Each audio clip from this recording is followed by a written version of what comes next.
Good afternoon, Cubers of the Cage. Gary B, the casual comic book guy here, and I am joined, as always, with my best friend, Michael Cologne. You What's up, Mike?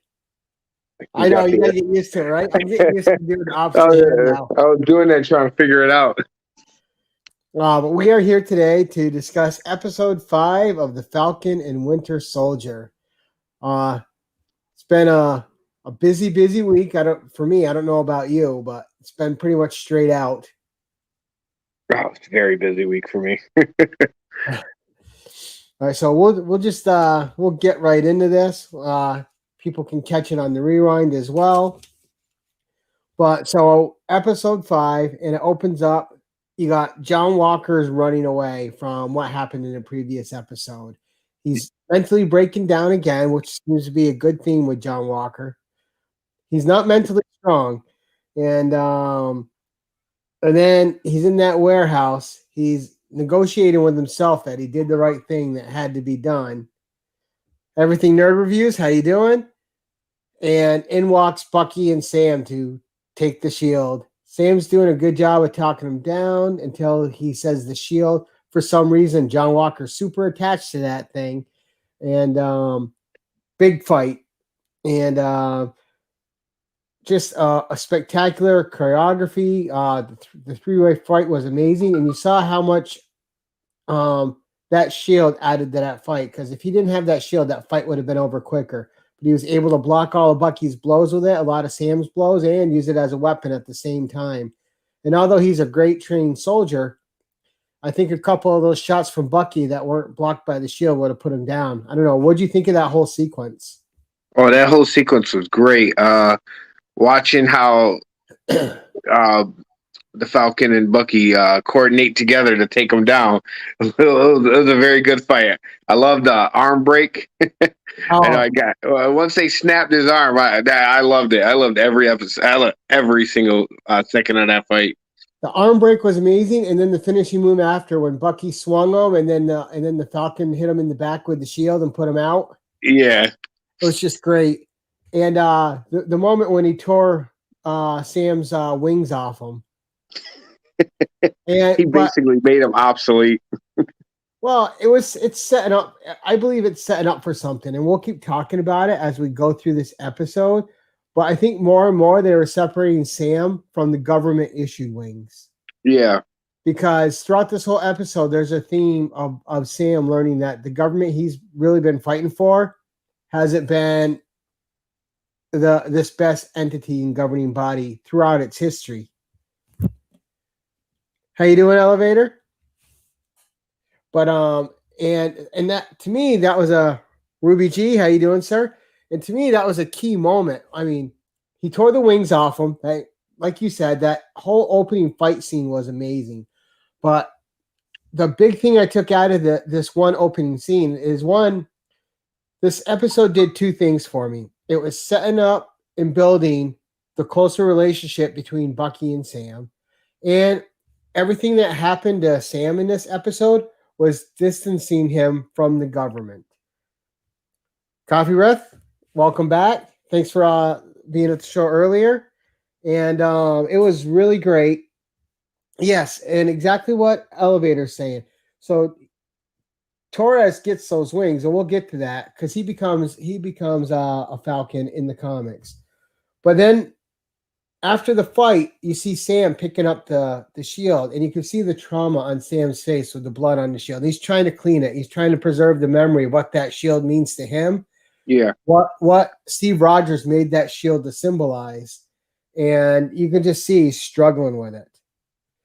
All right, and then we cut to after with Torres in the warehouse with them. Bucky's leaving to get Zemo. And that's a key moment is Torres taking those wings. He's going to fix those wings and he'll become the Falcon at some point is my guess because that's what happens in the comics.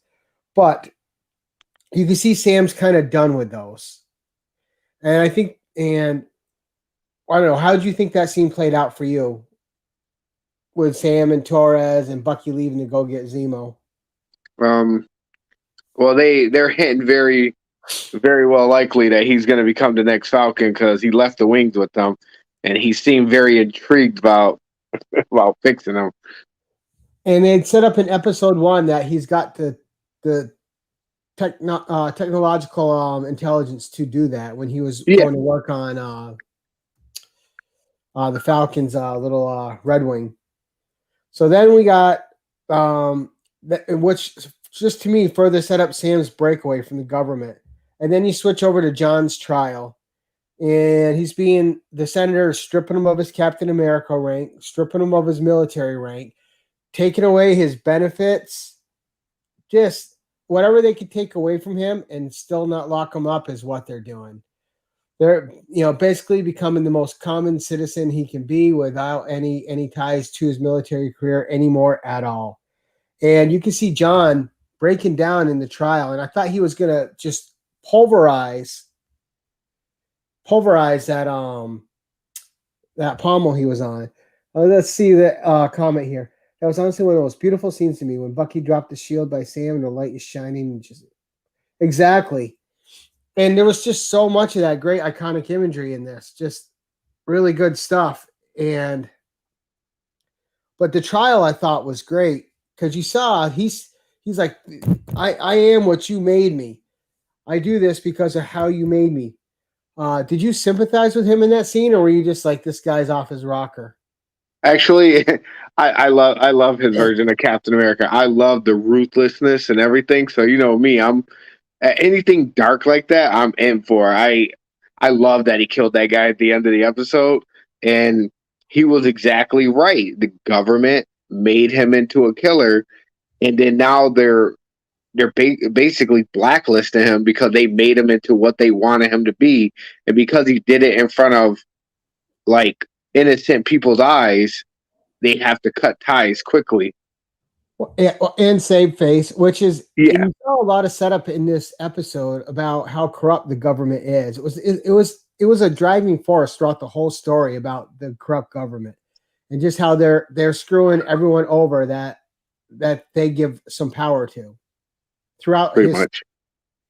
The only person to ever kind of break away from that was Steve Rogers, and that's probably because he got froze for 100 years and came back as an Avenger. So, for however many years it was, it's just easy to say 100. But then at the end of John's trial, he's approached by the Contessa Valentina Allegra de Fontaine, who becomes Madame Hydra in the comics. In the comics, she was good for a while. She fought with Nick Fury. She was an agent of S.H.I.E.L.D. Now, that scene probably didn't have much significance to you because I'm guessing as a non-comic guy, you had no idea who she was. No, I honestly thought she was a power broker because the way she like knew every single thing that was going on. No, I think the power broker is setting up to be Agent 13, but we'll get to that later in the episode. So we have that where she kind of gives him the card. The card's just black with no information on it. And I thought there was going to be something cool. He'd have to decode on it or something, like black light it and something comes up. But, they didn't go that cheesy. So the GRC is, we switch to the Flag Smashers, and they arrive at the camp, and all their friends are gone.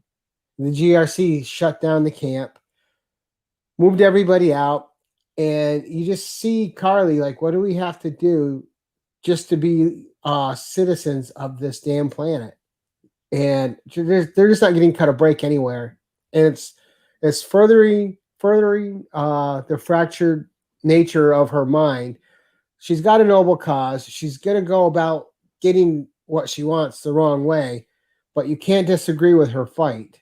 You can disagree with how she's fighting it, but her cause is noble. And then it just that scene when they arrive there, it just puts their plans further in motion and it cements what they need to do. How are you feeling about the Flag Smashers in general? Honestly, I don't know. I feel like I don't know their cause. I don't understand them a little bit.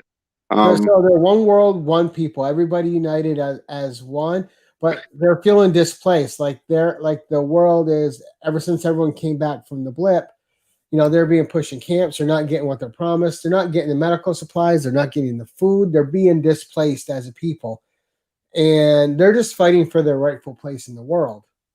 which is Like he's understandable, doing it but I right. mean, He's going about it in guerrilla warfare methods. yeah, but if they're feeling left out, if everybody's coming back after the blip, you got to kind of think how they all feel. Just everybody coming back, and they feel like pushed back, but they're not even sympathizing with the people who are coming back. Like what 4 or 5 years later, and everybody's life has changed. So, Well, that's the it, brilliance of the writing on this show, though, is the best thing about this series so far is there's not really a wrong side. yeah, No matter what character you're talking about, they all have things that they're right about. There's no black and white. I'm the good yeah, guy. You're the bad guy. Everyone's made bad decisions. Everyone's made good decisions. Everybody has a noble cause, but there's problems with everybody's methods. So, and just again, the strength of the Marvel writing team. So then you have Bucky confronts Zemo, and he turns him over to the Dora Milaje. And I thought that was a great tense scene with him and Bucky. And again, Daniel Bruhl just killing it as Zemo. The way he delivers his lines, the presence he has, and just his line to Bucky. One great tense scene when Bucky pulls the gun up. You know he's not going to kill him. no, But great acting on both sides, and then you see him drop the bullets, and Zemo's telling him he's not going to hold anything against him. He understands why he acted the way he did, and then he asks a favor of the Wakandans. Now, part of the dynamic of our show is you're the non-comic book guy opinion. I'm the comic guy opinion. Did you know what he was asking Adora Milaje for when he said, I need a favor? Or were you just like lost at that moment, waiting to see what was going to happen? And what did you think about the interaction between him and Bucky? the interaction was great. You can see that he finally it was like his final let go of like that the past he had with Zemo as a killer. I mean, he still has a lot of healing to do, but it was a great, like, I don't know if there's going to be a final interaction between them two, but it was good with them. And when he asked for the favor, I had no idea where he was going to go. I see. And as the comic nerd, I knew exactly what he was going to ask him for. Just because you saw it being set up throughout the episode with the tearing of his wings and the breaking, the Falcon's always going to be the Falcon, even if he's becoming Captain America Falcon, like in the comics, he still has the wings. So, just again, Daniel Bruhl killing it in Zemo, just an excellent character. Bucky asking for this favor, and then we cut to Sam is talking with Isaiah, and he's learning some hard truths about the government he works for. Sam was still a little in the dark about things that have happened in the past, but he's getting some hard lessons from Isaiah, especially how Isaiah was treated, how they told his daughter that he was dead, and just it's still, and all that whole scene to me is just it shows Sam's strength as a person, but it also shows his disillusionment with the government that he's been fighting for so long. And again, just another step in the separation of Sam and the government, I believe. And it was just really good. It was also like a really sad moment. Tapia, Sith. There's a really sad moment between Sam and Isaiah, just to see how the government had broke Isaiah for his heroism. And Sam's left with more questions than answers when he leaves. How did that whole scene play out for you? Well, seeing that you can see the trauma that Isaiah went through in the past, and seeing how Sam didn't know anything that happened, I felt like Sam could see the good that he could do, and Isaiah, what he went through, basically told him, it's never going to happen. Look what happened to me. Instead of like seeing how the future's changing where everybody can come together, he's still living in the past, looking at him saying, the government's never going to let you become Captain America as a black man and Sam's like, it's basically like looking like he's trying to like crush Sam in a way, like give him a harsh reality. But Sam, like, is still going to keep fighting on. And That's right, what I took from the whole thing. and it's setting up where Sam's not going to need the government's permission to be a Yeah, Captain America. Sam's his own man, and it keeps setting up that Sam is separating from the government. Sam's not going to have their tech anymore. He's going to have the Wakandan tech. Sam's not going to be allegiant to anyone he doesn't need to be allegiant to. If the government's corrupt, Sam still can be Captain America. He's going to be his yeah, own version of it. Sam's his own man. And more throughout this episode, it's setting that up for Sam, which I think is brilliant. So then you get the Sam and Sarah conversation about fixing up the boat, calling in favors from the community. Everyone there owes their parents a favor. They've been feeding, helping people out forever. And Sam is like, yeah, we got to call in these favors. We're not asking for anything we shouldn't be asking for. All these people have been getting help from our family forever. They're a good community. It's time to let's just let them know we need some help. And then everyone turns out to help them. And you see how tight that community is and how supportive it is. And I thought it was a fun little scene. Oh, how are we going to get this off? And then you just see Bucky lift it up and set it down, and then you get the fun fixing montage, which I thought was a great. I know a couple people I saw complain about the montages. I loved them because they added some key elements to the stories in clever ways. Like that whole montage of them fixing up stuff really furthered the relationship of Sam and Bucky and cemented their friendship. And just like, as much as they've butted heads, they're always there for each other no matter what. And then you even had the fun thing as the montage is going. Bucky's got Bucky's still Bucky, right? He's got a yeah. paint scraper, and he's sitting on the rail of the boat, still practicing killing moves with a paint scraper. Just little things like that, which I thought were great. He's practicing killing strikes and stuff. And then with Sam, like, don't flirt with my sister.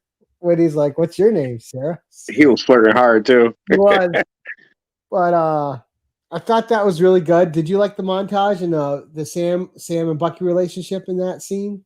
Actually, that was my favorite part of the whole episode. It was great, wasn't it? Yeah, just seeing them two interact, just bonding as two guys, with no care in the world, just fixing up the boat, solidifying their relationship. That, well, whatever they want to call it, they're not.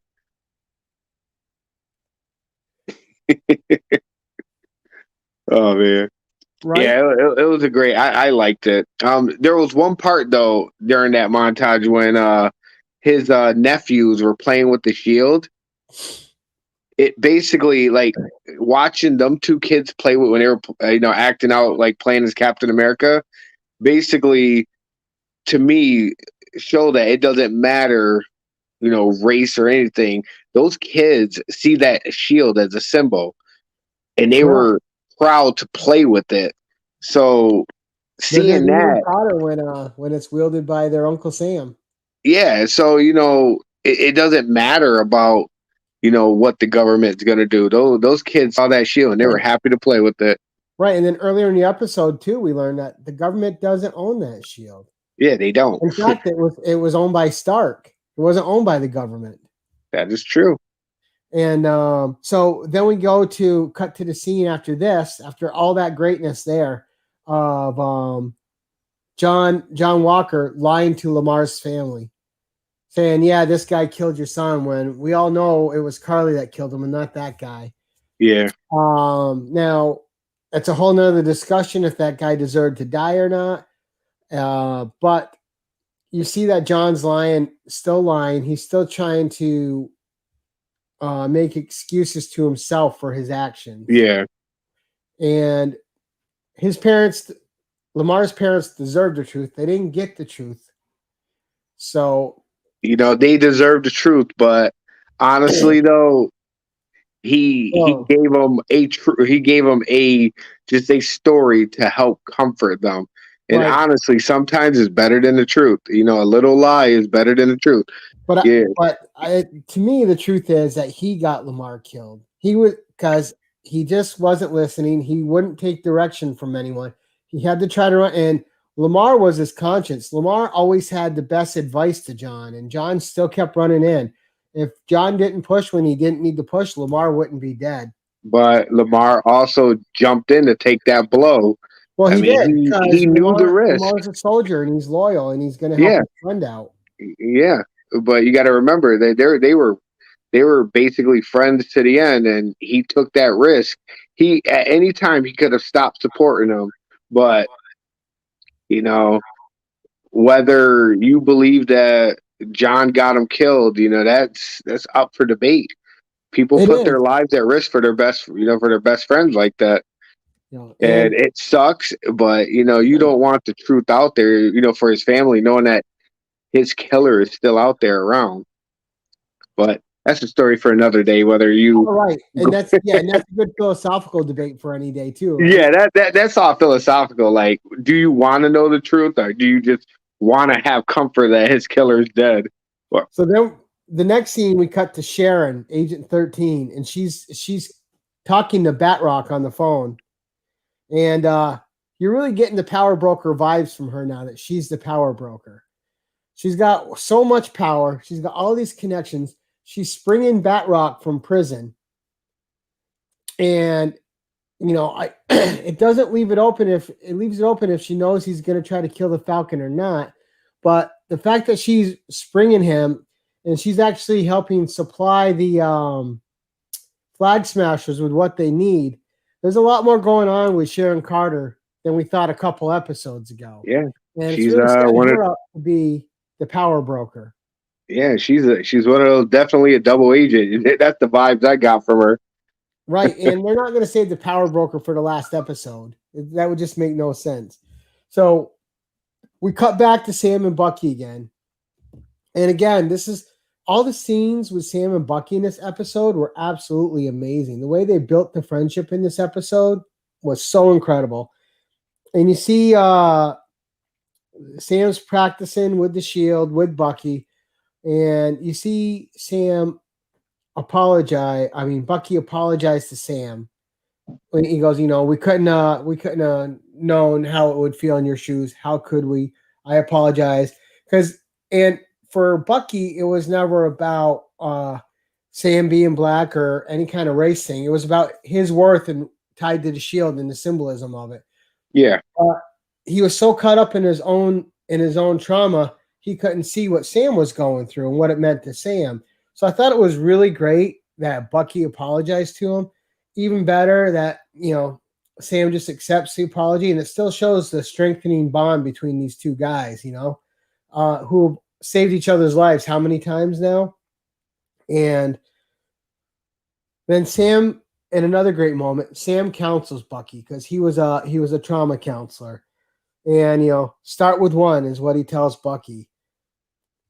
And I thought it was just a great scene. Start with one. Thanks to the advice.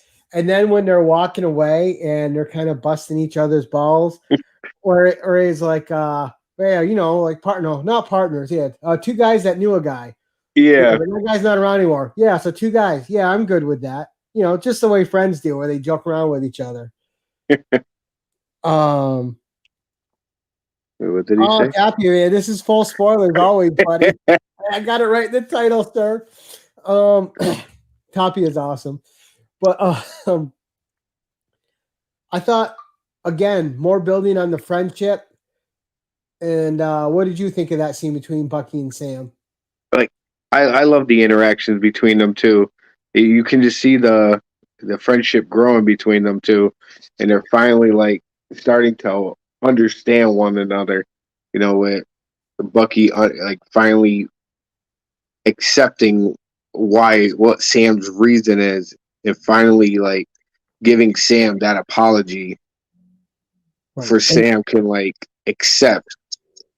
It was just like an acceptance between them two, just accepting and healing, and then growing as a friendship. And then that I don't know how many people caught it, but that advice that Sam gave Bucky was also for himself. You got to stop letting someone tell you deciding what kind of man you need to be or who you are.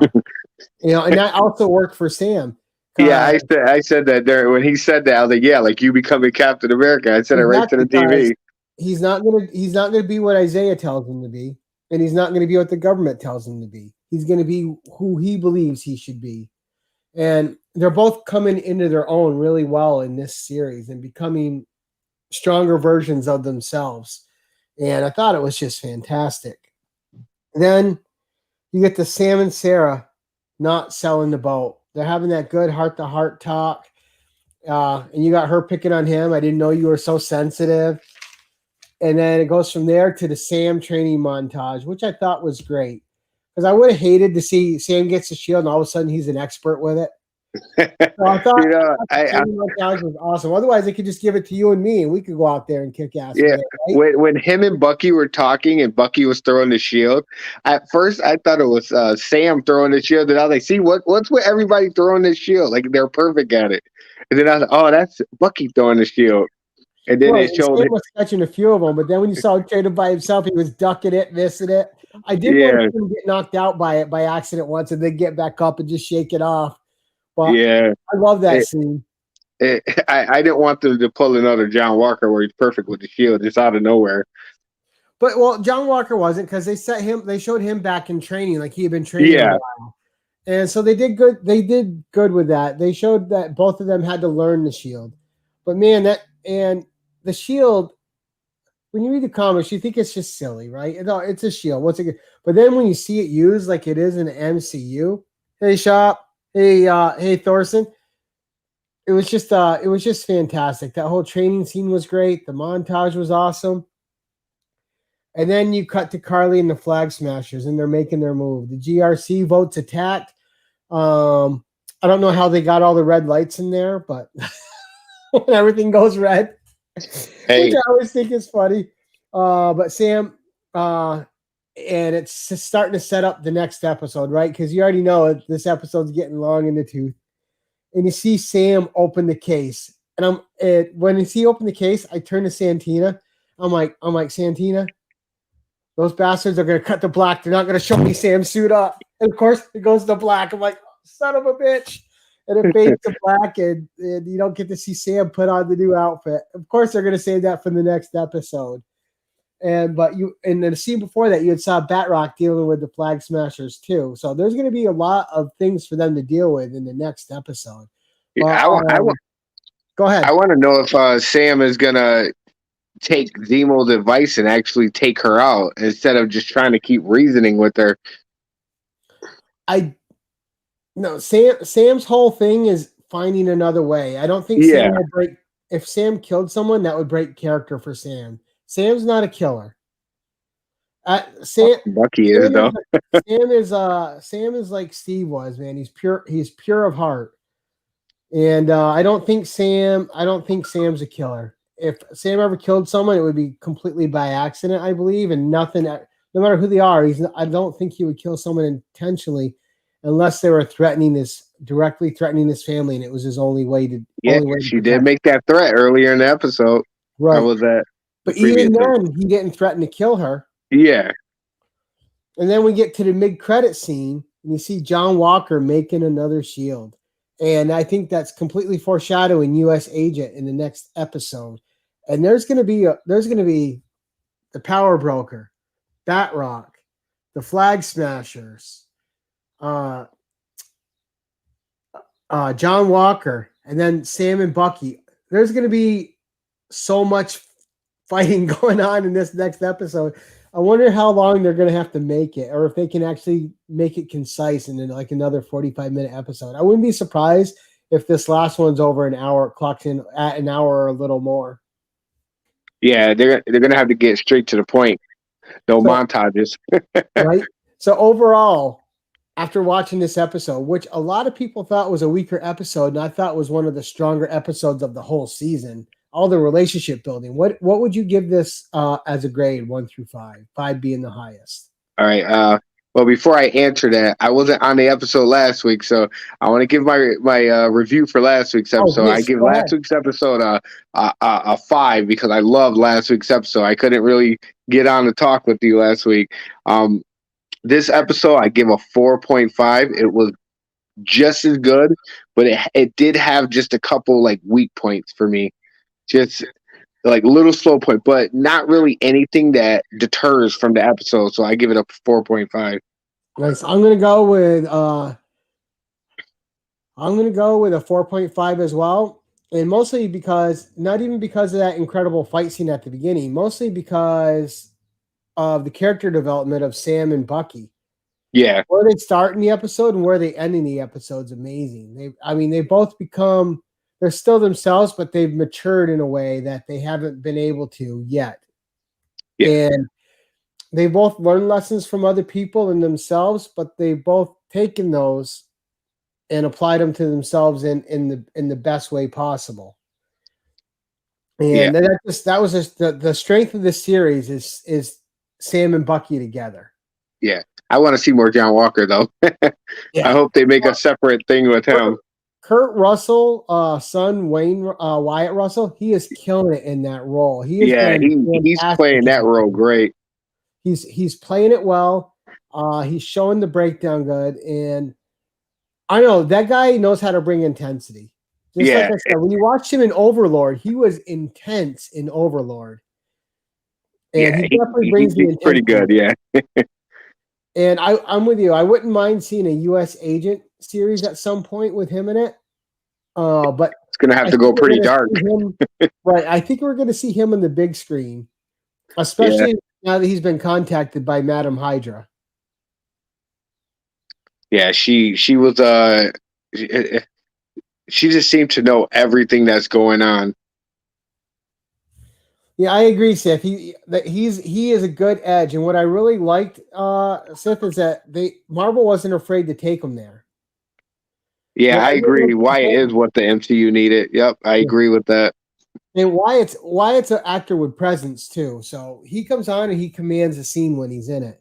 Yeah, And I like it because like every scene with him is so intense it that is. Marvel doesn't break it with him saying something stupid, and No, they that's don't. They keep him in character. And yeah, and that's where people are continuously wrong about Marvel. Everyone wants to say Marvel's Disneyfied. They're Disneyfied in the way that they have money now and resources to make the stuff they want to make, cast who they want to cast. But when there's dark elements, thematic dark themes and thematic elements they want to add, they don't shy away from them. Now they don't go completely gore, but there's no reason to. If you're telling the story right, you don't need to be gory. You don't need to throw in a bunch of swear words. Oh, let's see. A young Sith Lily ran into Kurt and Child Wyatt at the battling. Ooh, wow. Did you get an autograph, Sith? I mean, as Sith knows, that the sounds movie I great. watch like 5, 6 times a week is John Carpenter's The Thing. And I'm waiting for them to make a McCready NECA figure. They need to make a McCready. I want a McCready figure really bad. It's funny that like I hear you talk about the thing so much. Like, does any of your fans know how much of a Hellraiser fan you are? Oh, probably. I got the Hellraiser figures upstairs. I got the Hellraiser bobblehead with the real nails in it. I got all the books. I got all the movies. Not all the movies. The last couple were just straight garbage, and I didn't like any of the I didn't like any of the reimaginings. If it's not Doug Bradley as Pinhead, I don't want to know about it. Oh yeah, a McCready hot toy would be amazing.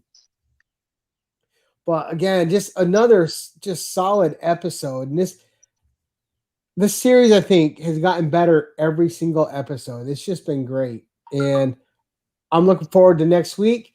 Next week, we'll wrap this up, and then we got to figure out what we're going to review the week after, or if we're going to take a little hiatus, because Loki doesn't start for a month.